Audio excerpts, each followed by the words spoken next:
Pour savoir ce qu'il y a à comprendre, Mario Dumont. Le problème n'est pas là. Francis Gosselin. Ça sonne comme une arnaque. J'ai-tu une bonne logique, moi, là? Mario Dumont. Dis pas que c'est pour faire plus d'argent. La rencontre. Gosselin. Dumont. Bonjour, Francis. Salut Mario. La Caisse de dépôt et de placement qui a hier acquis, ou en tout cas annoncé son intention de racheter toutes les actions d'une compagnie québécoise. Oui, effectivement, l'entreprise Innergex, Mario, qui est active là, dans le domaine des énergies renouvelables, qui développe aussi beaucoup de nouveaux projets. On sait que l'entreprise était en partie possédée là, par Hydro-Québec, donc c'est quand même un drôle d'affaire. Encore une fois, là, on en avait parlé ces mois derniers, Mario, là, qu'il y a quand même beaucoup de porosité actuellement entre la CDPQ et Hydro-Québec. On sait que c'est l'ancien président de l'une qui est rendu patron de l'autre. Et donc là, il y a cette passe d'armes, si tu veux, là, entre les deux sociétés d'État. Et donc, qui mène, dans le fond, Innergex qui va mener, là, si tout ça n'est pas fait, mais qui va certainement mener Innergex à se retirer des marchés.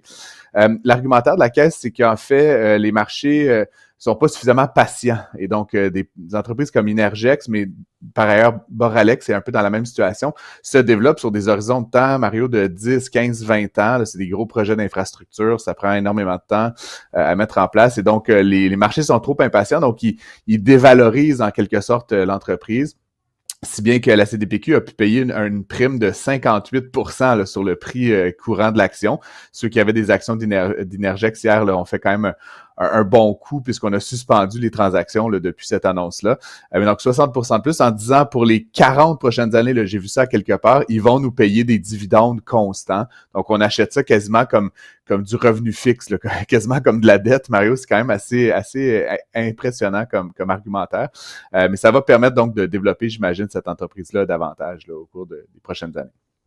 Mais donc, en gros, la Caisse de dépôt devient seul actionnaire d'une entreprise qui fait de l'électricité. Là. Si on résume, donc la Caisse de dépôt fait de l'électricité, comme Hydro. Effectivement. Puis là, évidemment, l'autre question... oui, puis encore une fois, avec Michael Sabia qui était là, qui est maintenant là, puis là, j'imagine que ces deux messieurs, là, Charles Lemont et Michael Sabia, se passent des coups de téléphone de temps en temps, hein, t'imagines? On savait, là, j'avais raconté l'histoire, il y a des employés clés qui ont aussi fait le saut de l'une vers l'autre.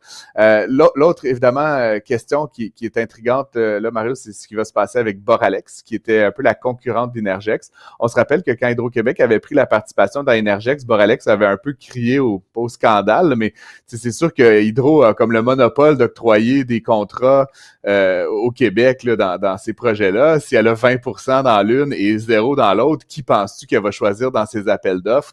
On peut imaginer que les appels d'offres sont indépendants de l'actionnariat, mais quand même, donc Boralex était assez mécontente. Et là, d'ailleurs, la presse aujourd'hui se demande si Boralex n'est pas la prochaine cible de la CDPQ, c'est-à-dire est-ce que la CDPQ ne chercherait pas à créer une espèce de géant dans le développement des... Je comprends, un portefeuille énergétique qui effectivement le rapporte, parce que si t'es patient, je veux dire, ça produit de l'électricité éolienne par des petits barrages. Ça produit de l'électricité que tu vends à des prix fixes, puis tu rapportes de l'argent chaque année. Ton risque est mince. C'est comme une machine à imprimer de l'argent. Puis comme je le dis souvent, Mario, ces marchés-là, ils s'en vont dans une direction, c'est vers le haut. Là. La demande en énergie ne va qu'augmenter dans les prochaines décennies. On va vouloir, coûte que coûte, plus de diversification énergétique. Est-ce que ça sera l'éolien, le solaire, les batteries, les micro-centrales éoliennes, hydroélectriques? C'est sûr que c'est vers ça qu'on s'en va. Le prix tombera pas à zéro. La question, c'est juste de survivre les aléas politiques. Là, M. Trump, actuellement, est un peu contre ça. On va voir ce qui se passe à Ottawa. Évidemment, si les conservateurs étaient élus, ça pourrait ramener un petit pas de recul. Mais à long terme, c'est ce que dit la Caisse, sur 30 ou 40 ans, la direction du vent est indiquée. Et donc, pour eux, c'est une bonne source de revenus. Occasion de mentionner, d'ailleurs, que les résultats de la Caisse, ça sort aujourd'hui, hein?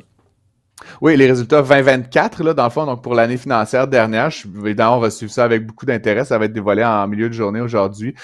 C'est assez difficile à prédire. Ça a été évidemment une très bonne année 2024 sur les marchés boursiers, mais évidemment, la Caisse a été impliquée dans d'autres projets là, qui ont un peu moins plus bien... Plus difficile, oui. En Inde, entre autres. Oui, en Inde, entre autres, au Québec aussi. Là, certaines entreprises, là, un peu dans le domaine électrique, batterie, etc., où la Caisse avait quelques participations. Tu sais, c'est sûr que la Caisse, c'est un immense fonds là, de 400 et quelques milliards de dollars. Donc, nous, on parle de quelques projets. Là. Il y a Héroux-Devtech dans laquelle ils étaient impliqués. Bon, ils ont fait un coup d'argent là, mais il y a des plus 100 millions, des moins 50 millions. C'était difficile de dire à la fin quel va être le rendement précis. Je m'attends à un rendement pas trop mauvais, honnêtement, de la caisse, mais on va suivre ça avec beaucoup d'intérêt. On en parlera demain. Tout de suite après l'élection de Donald Trump, les actions de Tesla avaient explosé parce que, bon, on disait, là, Elon Musk a les pieds bien placés, proche du pouvoir, ça va aider ses entreprises. Et ce n'est plus le cas, là. Il y a un vent de pessimisme énorme chez Tesla, entre autres autour du fait que en Europe, au Canada, un peu partout, même aux États-Unis, les gens sont furieux contre son action politique puis achètent plus ses chars. Ben, il y a ça, Mario, évidemment. Il y a un peu de politique, il y a un peu de sentiment là, du point de vue vraiment des consommateurs finaux de la marque, donc qui n'achètent plus les voitures. Je pense que c'est assez marginal. Ça ne vend plus là, en Europe. Ça a l'air en plusieurs Europe, pays, ça ne vend plus. Là. Effectivement. Au Canada, bon, il y a quand même des gens qui peuvent le soutenir, etc. En Californie, la baisse serait d'à peu près 10-15%. Ça peut sembler faible, mais c'est leur plus gros marché, la Californie. Donc, tu peux t'imaginer que 15% de centaines de milliers de véhicules, ça fait très mal. Et la question, c'est pas, bon, Tesla reste une entreprise avant-gardiste. Les voitures, j'en ai possédé une dans le passé, Mario, elles sont extraordinaires, mais c'est la valorisation de l'entreprise qui est en cause ici. Tesla est valorisé comme si c'était une start-up technologique qui allait doubler son chiffre d'affaires chaque année, générer des profits monstrueux là, pour les 20 prochaines années, alors que dans les faits, c'est un manufacturier automobile. Puis M. Musk a beau dire qu'il va sortir des robots, puis des taxis qui volent, puis toutes sortes d'élucubrations, dans les faits, ça fait 10 ans qu'il promet des voitures qui vont se conduire tout seul, puis toujours pas des voitures qui se conduisent tout seul. Puis dans les faits, présentement, c'est qu'il gère plus sa business. Là. Ça, moi, je pense que c'est le gros fait de ça. Depuis le 1er janvier, combien de temps il a mis dans le business, là? Écoute, c'est quand même fou. L'entreprise a perdu 25% de sa valorisation là, dans le dernier mois. Elle était à 1,25 trillion, le billion. Elle est passée sous la barre du trillion hier là, à 950 milliards environ. Monsieur Musk n'a même pas fait une déclaration. Là, je veux dire, franchement, 250 milliards de dollars de perte de valeur en un mois, puis le PDG est même pas là en train de dire « Ouais, faudrait peut-être virer le bateau de bord ».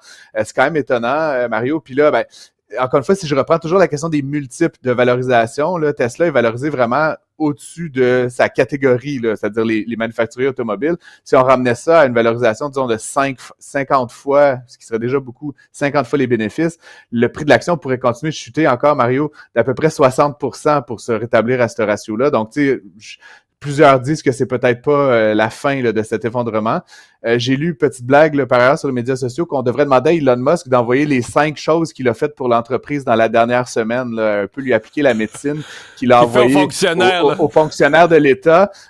Quelles sont 5 choses, M. Musk, que vous avez faites chez Tesla dans la dernière semaine? On a l'impression, comme tu dis, qu'il est un PDG complètement absent de l'entreprise actuellement, ce qui pose la question, y a-t-il un pilote à bord de l'avion qui est en train de planifier la suite de l'entreprise, de changer la direction face à cette crise là, clairement que vit le manufacturier automobile. Pour l'instant, c'est pas certain. Le conseil d'administration est totalement inféodé à M. Musk, fait qu'il y a personne qui ose vraiment dire quoi que ce soit. Et puis la Securities and Exchange Commission à New York a pas beaucoup de mordant contre les alliés de M. Trump, puisque c'est M. Trump là, qui semble vouloir mettre la mainmise là-dessus. Donc bref, on est dans une tempête parfaite, puis je sens que ça va pas très bien finir pour Tesla, malheureusement. Rapidement, les banques canadiennes présentent des résultats ces jours-ci. La question qui se pose, c'est est-ce qu'elles vont, des banques assez stables, mais est-ce qu'elles vont bien résister à une éventuelle crise là, des tarifs? Ouais, on voit depuis un mois une légère baisse dans la valorisation des actions, là, 2, 3, 4, 5% de baisse. C'est pas majeur, mais c'est sûr que c'est des titres historiquement très stables, très fiables, puis qui avaient eu une belle montée là, dans les dernières années. Là, on a vu, c'est ça comme tu dis, là, les résultats qui commencent à sortir. C'est surtout du côté des provisions pour créances, Mario, que les banques là, commencent à s'armer parce qu'ils anticipent que si les tarifs vont de l'avant, si la stagnation, voire la récession se profile au bout du nez au Canada, il y a des ménages, malheureusement, qui ne pourront pas faire face à leurs obligations, hypothèques, paiement d'auto, etc. Ça veut dire qu'ils vont devoir prendre des créances. Ça veut dire moins de profit. Desjardins l'a énoncé hier, là, je pense qu'ils ont pris près de 100 millions d'avantages en provision pour créances douteuses. Donc, Desjardins n'est pas coté en bourse, mais les autres banques, on risque de voir un phénomène assez similaire. Donc, c'est des titres, comme je dis, là, qui vont pas fluctuer là, comme Tesla, on en parlait à l'instant, mais qui sont peut-être un petit peu plus dans une situation difficile actuellement, parce qu'évidemment, la performance des banques, ça suit aussi généralement la performance de l'économie. Quand l'économie va bien, ils font des prêts, les gens remboursent leurs prêts, ils font de l'argent. Quand ça va moins bien, ben c'est des périodes plus difficiles pour ces institutions-là. Merci Francis, à demain. À demain.